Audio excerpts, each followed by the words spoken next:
Bismillahirrahmanirrahim. Assalamualaikum warahmatullahi wabarakatuh.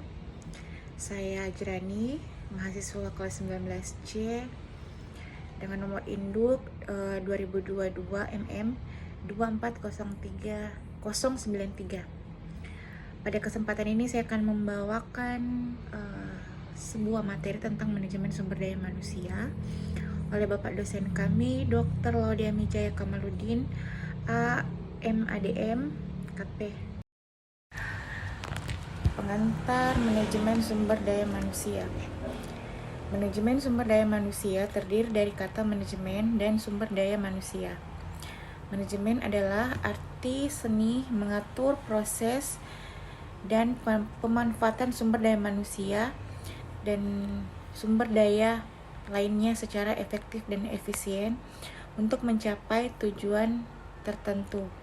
Unsur manusia yang merupakan salah satu unsur sumber daya yang berkembang menjadi suatu bidang ilmu manajemen yang disebut dengan manajemen sumber daya manusia, yang merupakan terjemahan dari manpower management. Manajemen yang mengatur. Kemudian pengertian dari manajemen sumber daya manusia itu sendiri. Sumber daya manusia yang dimaksud di sini adalah mencakup dua hal, yaitu daya fisik dan daya pola pikir yang dapat menentukan kemampuan manusia. Meskipun perusahaan ditunjang dengan peralatan serba canggih dan memadai, jika yang kelola adalah sumber daya manusia yang tidak berkualitas, maka semua yang dikerjakan akan menjadi sia-sia. Manajemen sumber daya manusia menurut para ahli, yang pertama itu menurut Edi Sutrisno tahun 2016 menyebutkan bahwa manajemen sumber daya manusia adalah kegiatan perencanaan, pengadaan, pengembangan, pemeliharaan, serta penggunaan sumber daya manusia untuk mencapai tujuan baik secara individual maupun secara organisasi.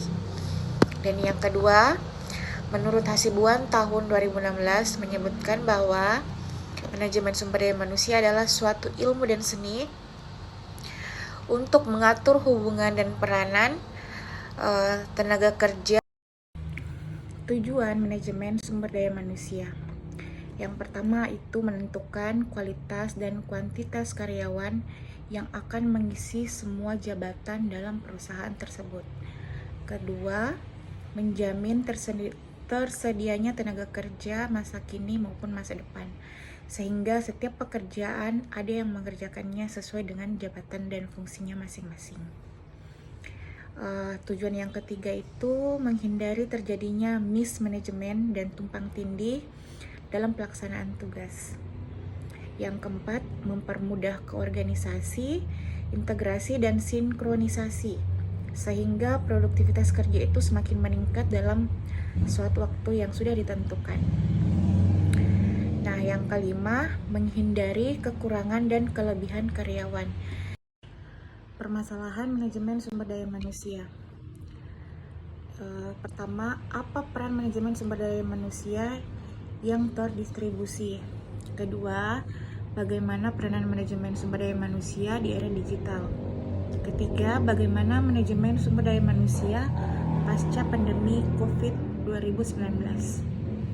Keempat, bagaimana manajemen sumber daya manusia pada lingkungan kerja yang berubah? Selanjutnya, materi selanjutnya yaitu penyelesaian permasalahan manajemen sumber daya manusia. Yang pertama, peran manajemen sumber daya manusia yang terdistribusi. Di sini adapun perannya yaitu rekrutmen dan seleksi. Manajemen sumber daya manusia yang terdistribusi bertanggung jawab untuk mencari, menarik, dan memilih calon terbaik dari berbagai lokasi geografis. Permasalahan manajemen sumber daya manusia yang ketiga yaitu peran manajemen sumber daya manusia pasca pandemi COVID-19. Yang pertama itu fleksibilitas kerja. Pandemi telah mendorong adopsi kerja jarak jauh atau remote work dan fleksibilitas kerja lainnya. Yang kedua, kesejahteraan karyawan. Pandemi telah meningkat memastikan kepedulian terhadap kesejahteraan karyawan. Manajemen sumber daya manusia perlu memastikan karyawan mendapatkan dukungan yang cukup baik dari segi fisik maupun segi moral atau mental. Dan yang ketiga itu pengembangan keterampilan. Pandemi telah mengubah landscape bisnis secara signifikan. Manajemen sumber daya manusia harus memastikan bahwa karyawan memiliki keterampilan yang diperlukan untuk menghadapi perubahan tersebut. Permasalahan manajemen sumber daya manusia yang ketiga yaitu peran manajemen sumber daya manusia pasca pandemi COVID-19. Yang pertama itu fleksibilitas kerja. Pandemi telah mendorong adopsi kerja jarak jauh atau remote work dan fleksibilitas kerja lainnya. Yang kedua, kesejahteraan karyawan. Permasalahan yang keempat yaitu manajemen sumber daya manusia pada lingkungan yang berbeda. Tinjau kembali strategi sumber daya manusia. Evaluasi kembali strategi sumber daya manusia saat ini untuk memastikan kesesuaian dengan perubahan lingkungan. Identifikasi keterampilan yang dibutuhkan, yaitu analisis keterampilan yang diperlukan untuk menghadapi perubahan. Ketiga itu pengembangan karyawan. Berikan pelatihan dan pengembangan kepada karyawan untuk membantu mereka beradaptasi dengan perubahan yang terjadi. Dari pembahasan tentang permasalahan dan penyelesaian sumber daya manusia, sekarang kita bisa mengambil kesimpulan. Yang pertama itu, sumber daya manusia merupakan aset berharga bagi setiap organisasi. Mereka berperan penting dalam mencapai tujuan organisasi dan keberhasilan suatu organisasi. Yang kedua itu, pengelolaan sumber daya manusia yang efektif melibatkan rekrutmen, pelatihan, pengembangan, dan retensi karyawan yang berkualitas. Yang ketiga, komunikasi yang baik antara manajemen dan karyawan sangat penting untuk membangun hubungan yang sehat dan produktif. Yang keempat, kebijakan dan prosedur yang adil dan transparan dapat meningkatkan kepuasan dan kinerja karyawan pada suatu perusahaan. Dan yang kelima, pengakuan dan penghargaan atas kontribusi karyawan merupakan faktor motivasi.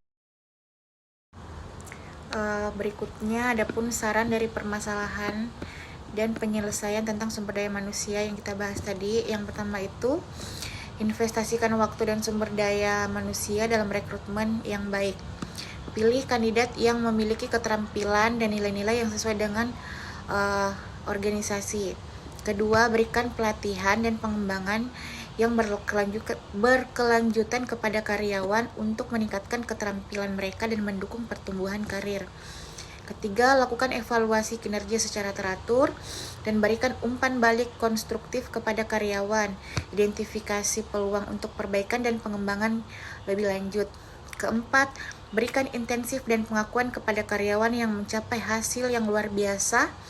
Ini dapat berupa bonus, promosi, dan penghargaan non-finansial seperti apresiasi publik. Yang kelima, ciptakan budaya kerja yang inklusif dan kolaboratif.